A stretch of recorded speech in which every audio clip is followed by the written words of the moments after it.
कांगड़ा चंबा में बड़ी सियासी तकरार, आनंद और भारद्वाज में आर पार। मोदी के 10 साल भाजपा के लिए बेमिसाल, कांग्रेस बता रही मोदी सरकार का बुरा हाल। इसको कलंकित किया ये कह के कि ये सारा काला धन अपराध का पैसा आतंकवादियों को जाता है। भारत के अन्नदाता के साथ जो हुआ, गलत कानून बनाए कृषि के, उन पर वाटर कैनन, स्टीयर गैस के ग्रेनेड फेंके, लाठी चलाई, गोली भी चला दी। दिल्ली की सरकार ने हमारे साथ क्या किया?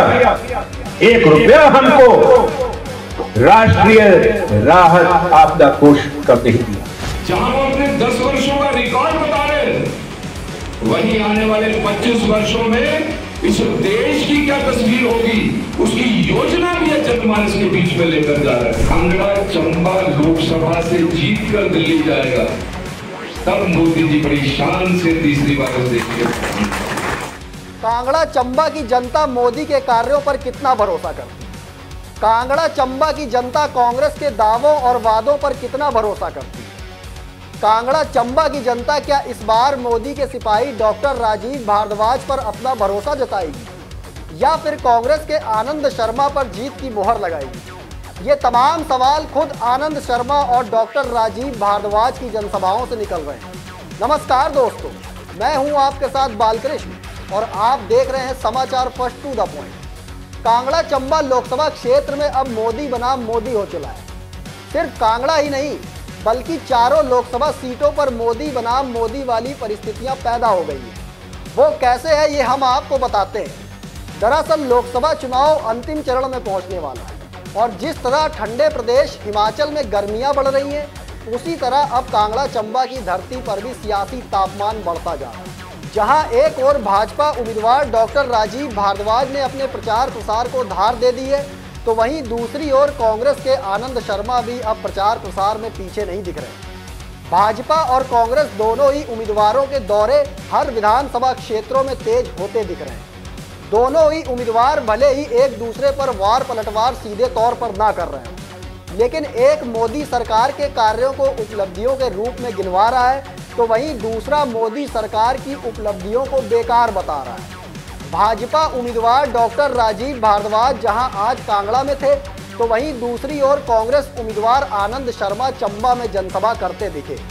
आनंद शर्मा के साथ चंबा में मुख्यमंत्री ठाकुर सुखविंदर सिंह सुक्खू भी मंच साझा करते दिखे। इस मौके पर मुख्यमंत्री सुक्खू ने जहां एक और आपदा का मुद्दा उठाकर हिमाचल भाजपा के साथ मोदी सरकार को घेरने का काम किया, तो वहीं दूसरी ओर आनंद शर्मा ने भी केंद्र के बड़े बड़े मुद्दों के जरिए मोदी सरकार पर निशाना साधा। इसके साथ ही आनंद शर्मा ने मोदी सरकार के 10 साल के कार्यकाल को एक तरह से नकार कर रख दिया। आप खुद सुनिए।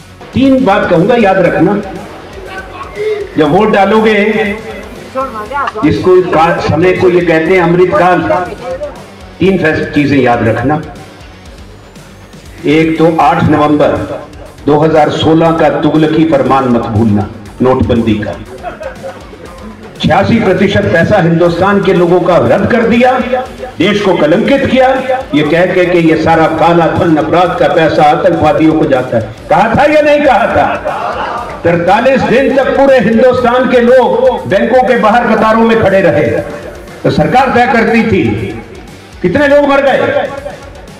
सरकार तय करती थी कि 5000 निकाल लो। अच्छा, फिर बड़े दिल खोल दिया तो 10,000। अरे कौन थे? लोगों का अपना पैसा था, 99% वापिस आ गया था। वो कोरा खरा पैसा था भारत के लोगों का।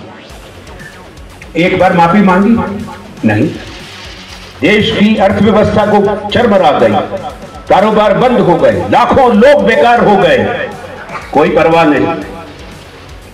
दूसरा, भारत के अन्नदाता के साथ जो हुआ, गलत कानून बनाए कृषि के। आजाद देश में क्या जनता का अधिकार नहीं कि अपनी गुहार लगाएं? दिल्ली की तरफ चले राजधानी को, दिल्ली को छावनी बना दिया, खाइए खोद दी, उसमें ऊंची नुकीली भाले लगा दिए, कंटीले तार लगा दिए। ठंड के दिनों में हमारे बुजुर्ग किसान, पुरुष महिला नौजवान सब उन पर वाटर कैनन, स्टीयर गैस के ग्रेनेड फेंके, लाठी चलाई, गोली भी चला दी। दुनिया ने देखा कि ये आजाद भारत में ये हो रहा है। दुनिया के बड़े देशों में क्या होता है? खूब जुलूस निकलते हैं, लोग अपनी बात कहते हैं। ये दूसरी बात मत भूलना। और तीसरी बात, हिमाचल के साथ क्या हुआ पिछले साल? आपदा आई, हजारों घर चले गए, सैकड़ों लोग चले गए, पुल बह गए, इतना बड़ा नुकसान हिमाचल का हुआ। माननीय मुख्यमंत्री जी बधाई के पात्र हैं, इनकी सरकार, इनके विधायक, जिन्होंने सीमित साधनों से सारा काम किया, लोगों के आंसू पोंछे, 4,500 करोड़ का पैकेज दिया।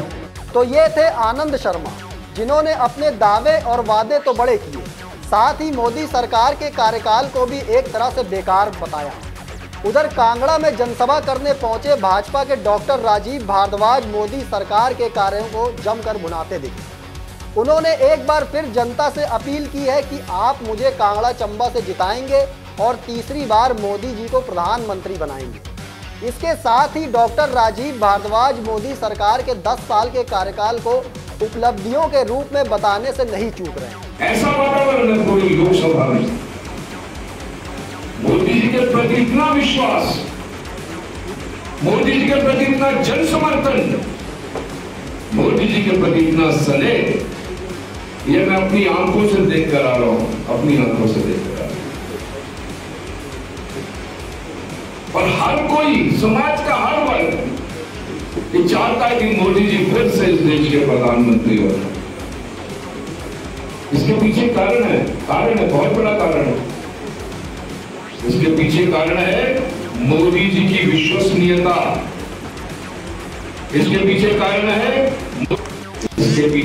है मोदी जी का 10 वर्षों का रिकॉर्ड, और इसके पीछे एक और बड़ा कारण है, जहां वो अपने 10 वर्षों का रिकॉर्ड बता रहे हैं, वहीं आने वाले 25 वर्षों में इस देश की क्या तस्वीर होगी, उसकी योजना भी है जनमानस के बीच में लेकर जा रहे हैं।